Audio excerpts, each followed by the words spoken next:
here, both writers.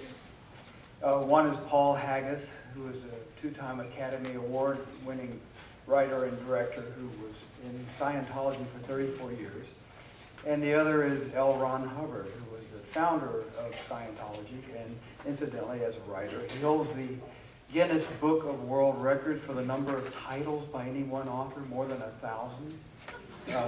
Would write 100,000 words a month, so it'll give you something to aspire to. If nothing else, this book is a testament to the damage that writers can do.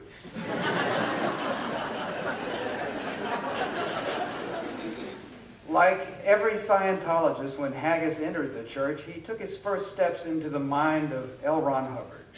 He read about Hubbard's adventurous life, how he wandered the world, led dangerous expeditions, and healed himself of crippling war injuries through the techniques that he developed into Dianetics.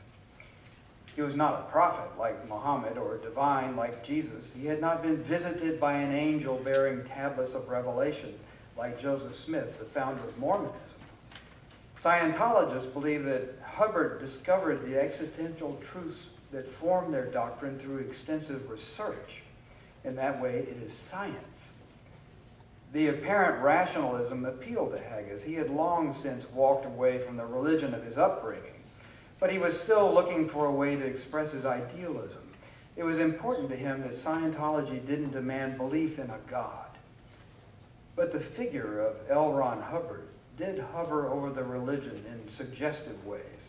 He wasn't worshipped exactly, but his visage and name were everywhere, like the absolute ruler of a small kingdom.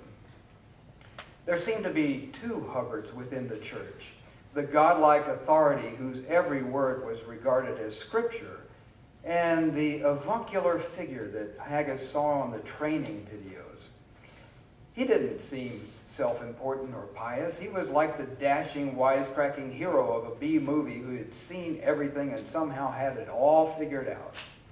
Hubbard was always chuckling to himself, marveling over some random observation that had just occurred to him, with a little wink to the audience suggesting that they not take him too seriously. He would just open his mouth and a mob of new thoughts would burst forth, elbowing each other in the race to make themselves known to the world.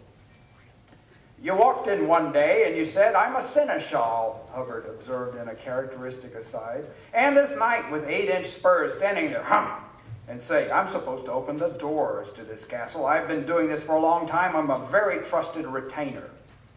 He's insisting he's the seneschal, but nobody will pay him his wages and so forth.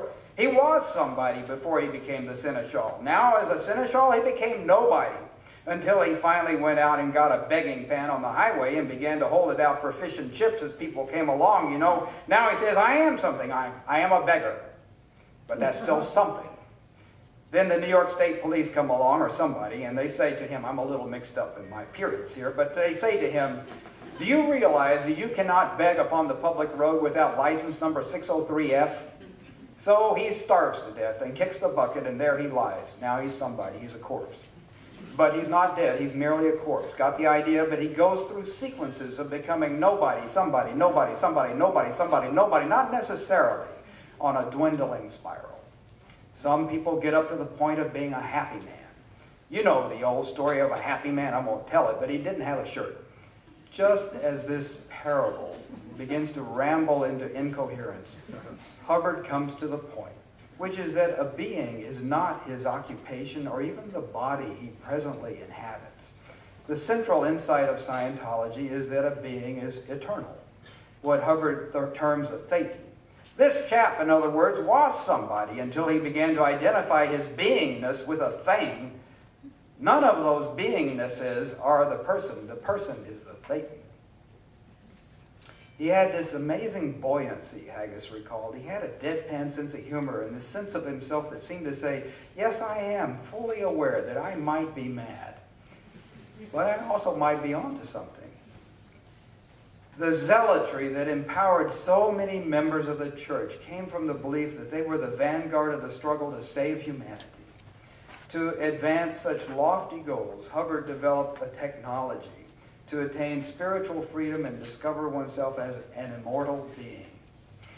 Scientology works 100% of the time when it is properly applied to a person who sincerely desires to improve his life, the church publication declares.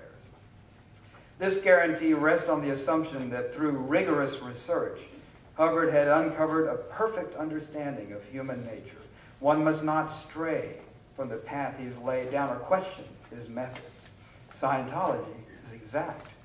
Scientology is certain.